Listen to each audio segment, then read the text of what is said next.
습니다. 자, 우리 오늘 제목 한번 같이 읽어볼까요? 시작.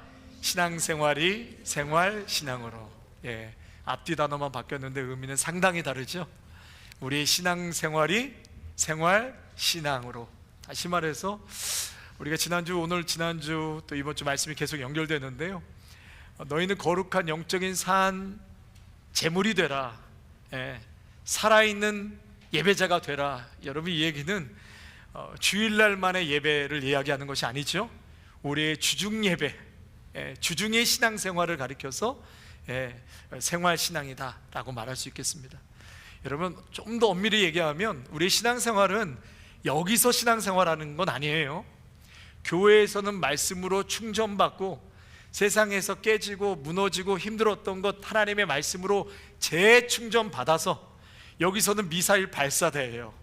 여기서는 미사일 발사, 여러분 탁 쏘면 여러분의 생활신앙은 어디서 하셔야 돼요? 사회 현장에서, 가정에서, 사회에서, 직장에서, 삶의 현장에서 생활신앙을 실천해 가는 것은 바로 여러분의 신앙, 현재의 삶의 자리인 줄로 믿습니다. 그것을 지금 사도 바울은 말하는 것인데요, 우리가 생활신앙을 하려면 여러 가지, 이미 우리 성도님들도 믿음 생활한다는 게 얼마나, 직장에서나 사회에서 이 믿음을 갖고 산다는 게 얼마나 힘들어요, 그렇죠? 저에게도 그런 얘기 참 많이 하시는데, 목사님, 이 믿음을 갖고 세상 한복판에서 살아가는 게 참 쉽지 않습니다. 그러니까 우리 성도님들 뵐 때마다 얼마나 귀하고 감사한지, 한 주간 다 세상 속에서 이리 치이고 저리 치이시고 어떻게 해서든지 말씀 신앙 붙잡으시려고 몸부림치며 살아가시다가 다 기운 빠져서 오신 우리 성도님들, 하나님께서 예배를 통해서 힘을 불어넣어 주실 줄로 믿습니다. 실패하고 무너져도 상관없어요. 여러분들이 애쓰고 살아오신 그 자체만으로도 너무너무 잘해오신 거예요. 잘 살아오신 것입니다.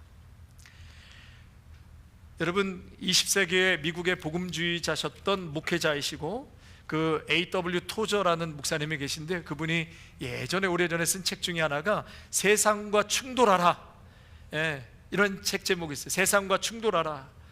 이게 부제가 뭐냐면 세상과 동행할 것인가, 세상과 동행할 것인가, 아니면 성령님과 동행할 것인가, 이게 부제예요.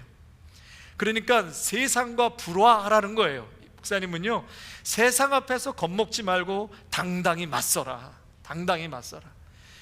그러니까 기독교인의 근본적인 선택을 지금 묻고 있는 것이죠. 타협을 거부하고, 내가 타협하지 않습니다. 세상의 가치관을 내가 수용하지 않겠습니다. 세상의 가치관과 충돌할지라도 나는 진리를 따르겠습니다. 그 메시지가 이 책의 주 메시지인 것이죠. 우리 성도님들은 얼마나 진리를 따르기 위해서 세상과 충돌하며 살아가고 계십니까? 아니면 나는 크리스찬인데 세상 속에서 나의 행동이나 말이나 세상이 추구하는 틀과 똑같이 그냥 생각하고 똑같이 말하고 세상 사람들과 별다를 것 없이 똑같이 행동하고 있지는 않는지, 오늘 그것을 우리에게 도전하고 있는 것입니다. 어떻게 보면 여러분, 우리의 예배의 시작은 거기서부터라고 생각해요. 세상과 충돌하는 것, 세상의 가치관을 내가 거부하는 것, 우리의 정말 진정한 예배는 여러분 거기서 시작된다라고 생각합니다. 다니엘의, 우리가 3주 전 4주 전에 다니엘 말씀 봤죠? 다니엘의 주중신앙은 뭐예요? 주일신앙을 얘기하는 게 주중신앙이 바로 이러한 거절과 거부 아니었습니까? 세상의 왕권이 우상숭배에게 절하면 내가 풀물불에 집어넣겠다. 나 외에 다른 것에 기도하면은 내가 사자굴에 집어넣겠다. 근데 다니엘은 다 거부하잖아요. 다 거절합니다. 왕이 베푸는 산의 진미도 거절합니다. 다니엘의 주중신앙은 세상과 충돌했던, 불화했던 그러한 신앙이었다. 그랬더니 어떻게 돼요? 내가 세상과 충돌하고 타협하지 않고 불화했더니 하나님의 개입이 있고, 하나님이 개입하시니까 하나님의 살아계심이 만천하에 드러나지 않습니까? 여러분 잘 아시는 넷플릭스 시리즈 오징어 게임 보신 분도 많이 계실 텐데, 이 영화, 이 시리즈는 결국은 세상을 풍자하는 내용 아닙니까?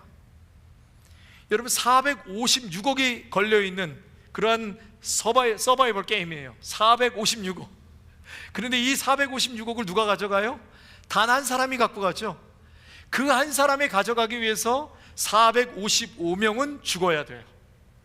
455명이 죽어야 그 한 사람이 456억을 가져가는 이 서바이벌 게임, 세상을 풍자하는 그러한 영화라고 할 수 있습니다. 여러분, 우리가 살아가는 이 시대, 돈 때문에 사람이 죽고, 돈 때문에 배신하고, 돈 때문에 혈연도 끊고, 죽이고 물어뜯는 악한 세상 한복판에 너무나 악한 시대에 저희들이 살아가고 있습니다. 그래서 성경에서는 이 세상의 풍조를 따르지 말라, 이 세상의 악한 세상의 풍조를 따르지 말라라고 말씀하고 있는데, 그것이 오늘 본문 2절에 뭐라고 그러죠? 너희는 이 세대를 본받지 말고, 이 세대를 본받지 말고, 이 세상의 풍조를 따르지 말라라고 말씀하시는 거예요.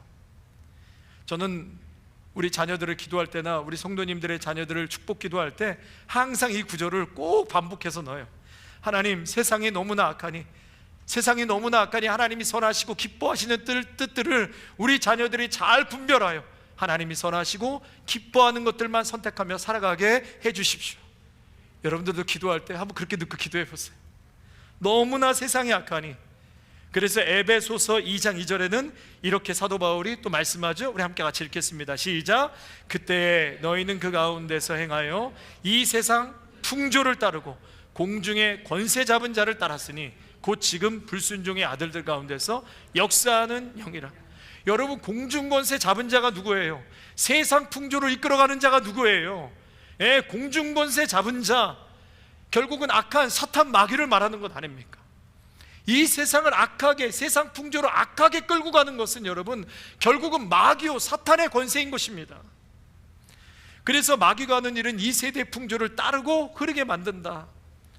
여러분, 성경에 여러 가지 번역본이 많은데 개인 묵상 번역본 중에 하나가 로마서 12장 2절 J.B. 필립스 그 역본이 하나 있는데, 이 세대를 본받지 말고, 이것이 영어로는 squeeze you into its own mold 이렇게 돼 있어요. squeeze, 제 발음이 좀 안 좋긴 하지만 squeeze you into its own mold.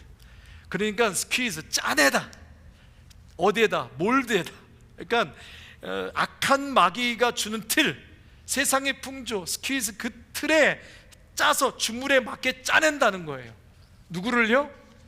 이 시대 사람들을. 그 풍조의 흐름에 마귀가 스퀴즈에 꽉 짜가지고 몰드에 집어넣어가지고 주물에 짜서 낸다는 거, 찍어낸다는 거예요. 찍어낸다. 그러니까 여러분, 우리가 정신을 차리지 않으면 이 세상 풍조에 어떻게 돼요? 예수 믿는 사람이고 뭐고 소용없어요. 다 찍힌받는 거예요. 여러분, 얼마나 많이 세상의 가치관에 다 휘둘려 넘어가잖아요. 얼마나 많은 사람들이 교회를 떠나고 말씀을 떠나고 가치관, 이 성경의 가치관을 타협하거나 휘둘려서 떠내려가는 사람들이 넘쳐나고 있는 것입니다. 그것에 당하지 말라는 것이에요. 그것을 거부하라는 것입니다. 세상 신앙의, 생활 신앙의 출발은 바로 여기 있다라는 것입니다. 크리스찬이라고 내가 말하는데 나의 말이나 행동이나 추구하는 것들이 세상이 만들어낸 주물에 찍힌 사람처럼 우리가 살아간다면 하나님과 전혀 상관없는 인생인 것이다. 성도 여러분, 분명한 사실은 우리가 하나님에게서 멀어지면 멀어질수록 삶에는 더 많은 어려움이 찾아옵니다. 그러나 하나님을 가까이 하면 가까이 할수록 우리의 삶은 더욱 변화될 것이에요. 그러므로 세상과 충돌하십시오. 세상과 충돌하십시오. 세상과 불화하십시오. 세상 안의 가치관을 거부하십시오. 예수님께서 이 땅에 오신 이유를 마태복음 10장에서는 뭐라고 말씀하시냐면, 내가 세상에 평화를 주러 온 줄로 생각하느냐? 평화를 주러 온 것이 아니라 검을 주러 왔다라고 말씀하셨어요. 며느리를 시어머니와 불화하게 하려 함이니 사람의 원수가 자기 집안 식구라. 우리 예수님은 때로는 평화를 주러 온 것이 아니라 검을 주러 왔다고 말씀하셨고요, 누가복음 12장에서는 내가 온 것은 화평을 주러 온 것이 아니라 도리어 분쟁하게 하려 함이라. 예수님이 온 것은 분쟁을 주고 화평을 주러 온 것이 아니라 진리를 주면 여러분 거기엔 반드시 분쟁이 있다는 거예요. 예수 그리스도의 진리의 말씀이 떨어지면 여러분의 심령 가운데 전쟁이 일어날 수밖에 없다는 거예요. 하나님의 영과 성령의 영과 세상의 영과 육의 영과 부딪혀 전쟁이 일어날 수밖에 없는 것, 그것을 말씀하고 있는 것입니다. 진리가 들어가면 마귀가 뿌려놓은 세상 가치와 갈등할 수밖에 없어요. 여러분, 똑같으면 안 됩니다. 그래서 오늘도 우리에게는 이 말씀을 통해서 도전하는 것은 세상의 것들을 여러분 거부하고 또 거절할 수 있는 그러한 결단과 의지가 있으시기를 축복합니다. 우리 지난주에 4가지 말씀 배웠죠? 하나는 영혼의 헌신, 또 하나는 마음, 그리고 우리의 몸, 그리고 의지. 여러분, 의지적으로 결단하셔야 돼요. 그렇지 않고서는 어떠한 변화도 일으킬 수 없는 것입니다. 신앙생활할 때 우리가 참 긴장할 때가 많아요, 그렇죠? 결코 신앙생활이 편하지만 않습니다. 왜 그렇습니까? 저도 이렇게 목회를 하면서 우리 성도님들이 때로는 목사님 예배 빠지고 싶어요, 말씀과 기도 생활 안 하고 싶어요, 이렇게 저렇게 타협하고 싶어요. 여러분, 그럴 때 목회자는 권면해야 돼요. 다 빠지세요. 다 그냥 안 하고 싶은 대로 하세요. 이렇게 할 수 없는 거예요. 목회자는 권면하고 강권하고 때로는 책망도 하는 거예요. 좋은 게 아닙니다. 미움받지 않아야지. 여러분, 그렇게는 목회할 수 없습니다. 미움받더라도, 싫어하더라도 때로는 충돌하고 또 부딪힐 때는 부딪힐 수밖에 없는 것이 목회의 길인 것입니다. 마귀가 뿌려놓은 세상 풍조에 여러분 노하실 수 있기를 바랍니다. 그래서 거부하라, 거절하라, 충돌하라. 이 세대를 본받지 말고 바로 그런 뜻이에요. 여러분, 그렇게 하면 오늘 손해보는 것 같고 내가 좀 이렇게 움츠러드는 것 같고, 그래도 여러분 절대 우리 하나님은 그렇게 가만히 내버려 두지 않으세요. 그렇게 하나님의 뜻을 추구하고 결단하고 손해보는 것 같고 뒤로 밀리는 것 같지만, 여러분 다니엘이 그렇게 충돌하고 거부했더니 정말 완전히 바닥을 기었습니까? 그렇지 않지요. 풀무불에서 사자굴 에서 하나님께서 개입하셔서 건지시잖아요. 건진만 하십니까? 명예를 회복시켜 주시잖아요. 하나님께서 자리에 세워주시잖아요. 우리는 세워주시는 게 목적이 아니지만 하나님 앞에 거부하고 충돌하고 세상 것을 밀어낼 때에 하나님께서 그 자리를 회복시켜 주시고 개입하시는 역사를 보게 되더라. 여러분 믿으십니까? 그러한 결단 속에 하나님의 큰 은혜가 임하는 줄로 믿습니다. C.S. 루이스는 이런 말을 합니다. 우리들이 천국을 지향하면 세상도 덤으로 없는다. 그러나 세상을 지향하면 둘 다 잃어버릴 것이다. 여러분 꼭 기억하시기 바랍니다. 천국을 지향하면 둘 다 덤으로 없는데 땅을 지향하면 둘 다 잃어버린다. 여러분 아주 오묘한 그러한 말씀인 거예요.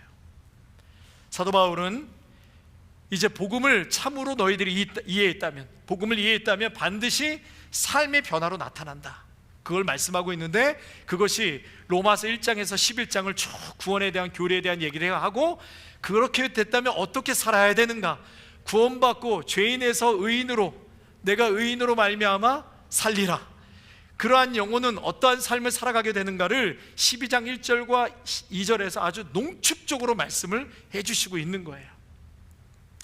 그 핵심이 뭐예요? 우리 몸 전체를 하나님께 사한 제물로 드리는 삶, 다시 말해서 그리스도인의 전삶, 우리가 여기서 오는 예배가 아니라 우리의 삶 전체가 하나님께 드리는 예배가 되어야 된다는 것을 말하고 있는 것입니다. 그래서 두 번째로 신앙생활이 생활신앙이 되려면 날마다, 한번 저를 따라할까요? 날마다 나는 죽고 내 안에 예수가 사는 훈련을 해야 한다. 여러분 생활신앙이 되려면 날마다 죽는 훈련을 해야 된다는 것입니다. 죽어야 된다는 것이죠. 저희 교회에 계셨던 집사님 4분이 계신데 지금 이제 한국으로 가셨어요. 누구라고 너무 알려고 하지 마세요. 근데 이 집사님께서 언젠가 저에게 그런 얘기를 하시는데, 그 주일날 죽어야 삽니다, 아마 그런 주제로 제가 말씀을 전했던 것 같아요. 죽어야 삽니다. 우리의 혈기도 십자가에 못 박아야 되고, 내 고집도 못 박아야 되고, 상대방을 비방하고 평가하는 것도 못 박아야 되고, 자꾸 화내는 것도 못 박아야 되고, 그래서 이제는 내가 산 것이 아니요 내 안에 그리스도께서 산 것이라, 여러분 나를 부인해야 합니다. 이제 이런 주제로 설교를 했겠죠. 그때 집사님 네 분께서 이 말씀을 듣고 은혜를 받으셨어요. 그리고 이제 식사를 교회에서 하시고 두 분이 같이 이제 교제도 잘 하시고 집에 가는 차 안에서 서로 오늘 들은 말씀에 대해서 나누기 시작한 거예요. 여러분, 집에 가실 때는 웬만하면은 나누지 마세요. 그냥 조용히 음악 듣고 가세요. 차 안에서 이런저런 얘기를 하다가 그만 선을 넘어버리셨어요. 그러면서 당신도 이제 그것을 못 박아야 돼. 그 말씀은 나 못 박으라고 주신 말씀인데 당신 못 박으라니까 열 받아요, 안 받아요? 열 받지요. 혈기가 아직 당신 살아있고 핀잔 주는 거 멈추세요. 그랬더니 이분이 너는 이거 못 박아야 돼. 너는 이거 못 박아야 돼. 그러면서 서로에게 대못을 박더라. 나를 못 박으라고 그랬더니 서로에게 대못 박고 일주일 이야기를 안 했더라. 그렇게 이야기를 해서 한번 웃은 적이 있었습니다.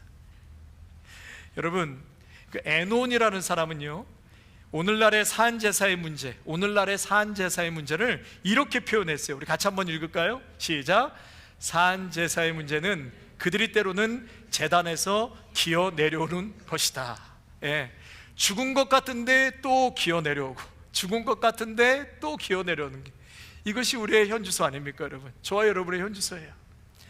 성경에는 기어 내려오지 않고 도망가지 않은 아주 좋은 예가 하나 있어요. 그건 구약에 나오는 누구죠? 여러분 누구시죠? 구약의 이삭이다. 이삭은 제물로 드려졌는데 기어 내려오지 않았습니다. 아브라함 아들 이삭, 그 이삭을 하나님께서 제물로 바치라고 했을 때 아브라함은 모리아산으로 이삭을 데리고 가지요. 그리고 이삭이 아버지께 묻습니다. 아버지, 제물은 어디에 있습니까? 아브라함은 하나님께서 예배하실 것이다. 결국은 아버지가 이삭을 묶어서 제단에 뉘었습니다. 그리고 칼을 높이 들어서 아들을 죽이려고 하는 그 찰나에 하나님께서 아브라함아, 아브라함아 멈추라고 말씀하시죠. 이삭을 죽이지 말라고 하나님 말리십니다. 여러분 한번 상상해 보세요. 얼마나 절박하고 기가 막힙니까?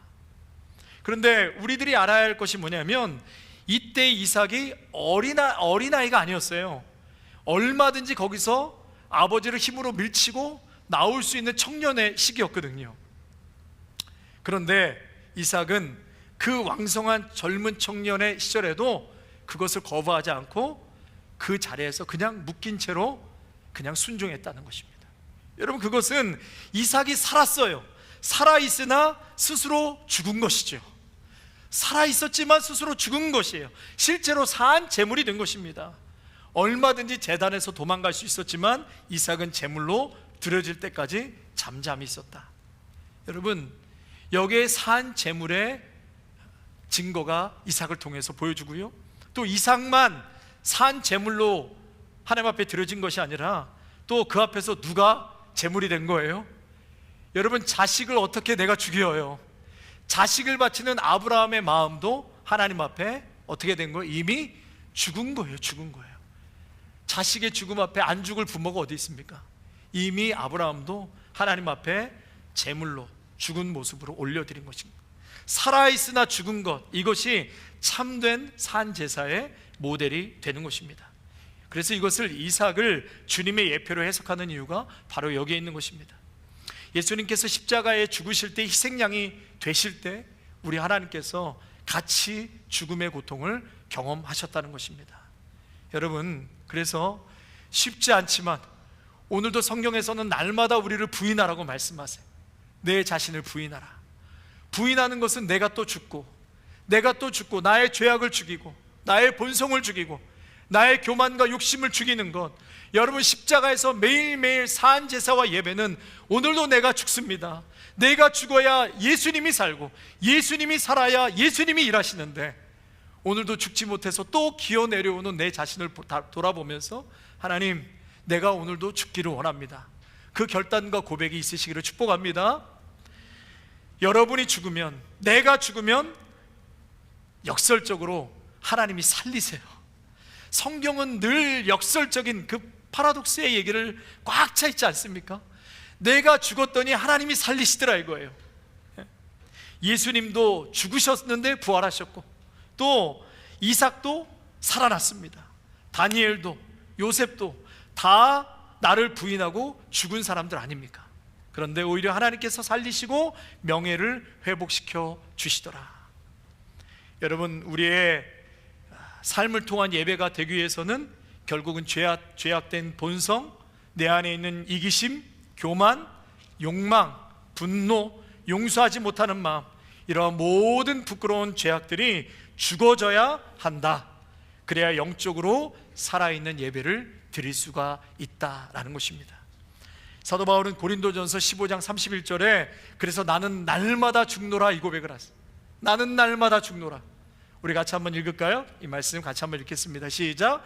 형제들아, 내가 그리스도 예수 우리 주 안에서 가진 바 너희에 대한 나의 자랑을 두고 단언하노니 나는 날마다 죽노라. 나는 날마다 죽노라. 여러분, 오늘도 참된 생활신앙이 되기 위해서 내 혈기, 내 죄악된 본성이 죽어야 나의 삶이 하나님께 드려지는 산 예배가 될 수 있습니다. 여러분들 잘 아시는 갈라디아서 2장 20절 말씀 또 같이 한번 화면 보면서 읽겠습니다. 시작. 내가 그리스도와 함께 십자가에 못 박혔나니 그런즉 이제는 내가 사는 것이요 오직 내 안에 그리스도께서 사시는 것이라. 이제 내가 육체 가운데 사는 것은 나를 사랑하사 나를 위하여 자기 자신을 버리신 하나님의 아들을 믿는 믿음 안에서 사는 것이라. 아멘. 오늘도 십자가 앞에서 또 나를 죽이고 내가 죽고 예수로 살 수 있는 저와 여러분 되시기를 축복합니다. 마지막으로 신앙생활이 생활신앙이 되려면 날마다 마음의 변화를 받아야 된다 그랬습니다. 날마다 마음의, 우리 2절 말씀 같이 또 한번 읽어볼까요? 로마서 우리 12장 2절 말씀 한번 더 같이 읽겠습니다. 자, 시작. 본받지 말고 오직 마음을 새롭게 함으로 변화를 받아 하나님의 선하시고 기뻐하시고 온전한 뜻이 무엇인지 분별하도록 하라. 오직 마음을 새롭게 해야, 마음이 새로워져야 변화가 되는 것이죠. 여러분, 변화가 되는 것은 마음이 변화돼야 우리의 행동도 변화되고 삶도 변화되는 것입니다. 그러니까 보이지 않는 마음의 변화가 있어야 되는데, 우리 지난주 말씀 나눴죠. 마음을 변화시킬 수 있는 유일한 힘은 어디에 있다고 그랬죠? 말씀에 있는 것입니다. 그래서 여러분, 때를 얻든 못 얻든 말씀 우리는 듣고 말씀 있고 우리의 마음에 늘 적용해야 된다.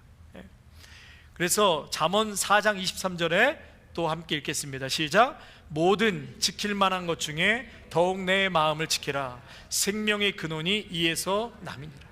여러분, 마음을 지키는 것, 거기에 생명이 거기서 나온다고 그랬잖아요. 하나님과의 관계를 지키는 것이고, 그 관계를 지키는 것은 결국은 말씀이에요. 여러분, 말씀 멀리하고서는 하나님과의 관계가 빌드업 될 수 없고요, 우리의 마음을 지켜질래야 지켜질 수가 없습니다. 그래서 주구장창 말씀에 대해서 강조하고 말씀 읽으십시다, 말씀 나누십시다 하는 이유가 거기에 생명이 있기 때문에 그런 것이죠. 여러분, 두 번째로 마음을 새롭게 하고 변화를 받을 수 있는 것은 참된 회개입니다. 저를 따라 하실까요? 참된 회개.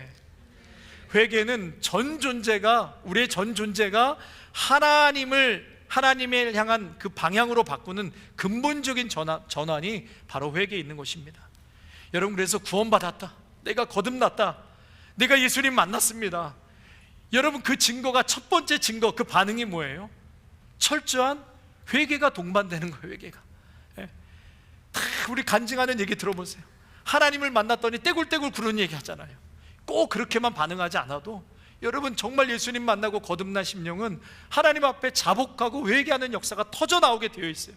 예수님을 제대로 만났다는 것은 그동안 나의 잘못, 나의 교만, 나의 죄, 이것이 파노라마처럼 쫙 보여지는 거예요.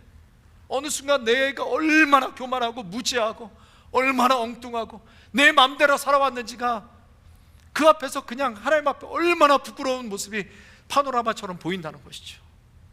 여러분, 그래서 앉으면 회개하는 거예요. 눈물 콧물 쏟으면서 회개하고 자복하는 역사, 수시간 동안 혹은 수일 동안 회개만 하는 거예요. 회개만. 여러분, 그러한 역사 속에서 그 영혼이 쫙 새롭게 태어나고 예수님을 만나고 새 생명이 일어나는, 여러분, 거기에서 마음이 치유되고 막 질병들도 회복되는, 막 관계들도 치유되고, 그동안에 원수 같았던 사람들 다 만나서 관계를 회복해 나가는 이러한 은혜들이 막 있잖아요. 여러분, 그래서 회개는 날마다 우리가 자아를 십자가에 못 박고 하나님의 뜻 앞에서 또다시 나를 낮추는 신앙의 고백이자 삶의 근본적으로 변화시키는 동력이 바로 회개에 있다. 마음의 새로움과 삶의 변화는 결국은 하나님 앞에서 무릎을 꿇는 회개의 삶을 통해 가능하다. 대한민국 개신교 역사의 산 증인이셨던 방질 목사님, 여러분 혹시 아시는지 모르겠어요? 방질 목사님이 103세에 돌아가셨어요. 2014년에. 예전에 어머니 어렸을 때 영등포교회 다녔는데 어머니 손잡고 그 영등포교회 담임 목사님이셨어요. 근데 이 목사님이 1933년 평양 장대현 교회라고 혹시 들어보셨죠? 1907년 대부흥의 역사가 장대현 교회에서부터 일어났는데, 근데 이 장대현 교회에서 전도사님으로 사역을 하신 목사님이신데 2014년 돌아가시기까지 무려 목회를 81년 동안 하셨대요. 81년. 대한민국 개신교의 역사의 산 증인이셨어요. 근데 한 언론사에서 97세셨던 이 방질 목사님을 인터뷰하는데, 목사님 1907년 대부흥 운동 100주년을 맞이해서 한국교회가 이러이러한 캠페인과 운동을 하기를 원하는데 목사님 한마디 코멘트 해주셨으면 좋겠습니다. 그랬더니 목사님이 이런 얘기를 하셨어요. 1907년 당시 20만에서 60만 명이었던 신자, 그 당시에 대부흥의 역사가 일어나서 20만에서 60만이었던 신자가 지금은 1000만 명에 이르니 어게인 할 게 사실 없습니다. 그러면서 하시는 얘기가 참 부흥을 위한 과제로 거저 회개해야 합니다 그러셨어요. 회개 운동이 일어나야 합니다. 그래서 옥하는 목사님이 잠실 주경기장에서 이 100주년 기념 집회를 하시면서 막 우시면서 옥하는 목사님이 통에 잡아가시는 거예요. 이 한국교회를 망친 장본인이 접니다. 하나님, 제가 한국교회를 망쳐놨습니다. 옥하는 목사님이 그 수만 명 앞에서요, 얼마나 훌륭한 분이세요. 그런데 이 죄인이 나 같은 게 한국교회를 다 망쳐놨습니다. 하나님 용서해 주세요. 거기서 막 울부짖으면서 회개하시더라고요. 굉장히 중요한 지적이라고 생각합니다. 그 옛날 부흥운동 외적인 현상을 사모하는 것은 아무 의미가 없다는 거예요. 우리들이 회개하지 않으면 아무리 많은 식을 갖고 행사를 한들 무슨 소용이 있겠습니까? 날마다 자신을 돌아보고 통에 자복하는 회개의 역사가 임할 때 우리의 마음은 계속해서 변화의 역사를 경험하게 되는 것입니다. 하나님이 기뻐하시는 영적인 예배가 될 것입니다. 사랑하는 성도 여러분, 여러분이 있으므로 여러분의 가정이 하나님의 뜻대로 변화하고, 우리 아름다운 교회가 있으므로 우리의 커뮤니티, 이 라케냐다와 라크라센타가 변하고 또 이민사회가 변하는 것이 있을 때 진정한 예배가 되는 줄로 믿습니다. 만약 우리들의 가정과 또 우리들의 일터와 우리들의 사회에 아무런 변화를 일으키지 못한다면, 여러분, 우리들끼리 모여서 예배드리는 것, 어떻게 보면 진정한 예배가 되지 못한다는 뜻이 바로 로마서 1장과 12장 1절과 2절의 말씀인 것입니다. 하나님께서 찾으시는 그 한 사람, 하나님께서 오늘도 찾으시는 그 예배자 한 사람, 그것은 교회에 와서 두세 시간 어떻게 예배드리고 사느냐, 이게 중요한 게 아니라 세상에서 어떻게 사느냐, 가정에서 어떻게 사느냐, 여러분 직장에서 사회에서 어떻게 사느냐, 어떻게 사람들과 관계를 맺으며 사느냐, 하나님은 오늘 그것을 주목하여 보고 계시겠다, 그 말씀을 하고 계시는 것입니다. 사랑하는 성도 여러분, 오늘 이 세대를 본받지 마시고 거부하시고 충돌하시고 거절하시고 나는 죽고 예수로 사는 삶, 그리고 말씀과 회개를 통해서 날마다 마음의 변화를 받아 하나님이 찾으시는 그 예배자 한 사람으로 하나님 앞에 영광 돌릴 수 있는 저와 여러분, 우리 아름다운 교회가 되기를 주님의 이름으로 축원합니다. 축원합니다. 기도하겠습니다. 하나님, 오늘 귀한 말씀을 통하여서 영적인 예배자를 오늘도 찾고 계시는데, 이 한 시간의 예배뿐만이 아니라 우리의 삶의 현장에서 신앙생활이 생활신앙으로 이어질 수 있는 하나님, 그러한 모든 예배자들이 될 수 있도록 하나님 축복하여 주시옵소서. 실패하더라도 그 다음 주에 또다시 결단하고, 실패하더라도 또다시 말씀 붙들고 성령의 인도하심을 사모하며, 하나님, 오늘 주신 말씀대로 제가 살겠습니다, 그렇게 살고 싶습니다, 그것이 하나님이 뜻이라면 저는 그렇게 살아가겠습니다, 그렇게 결단하고 용기를 내어 살아갈 수 있는 저희 모두가 되게 하여 주시옵소서.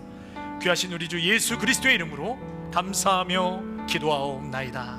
아멘.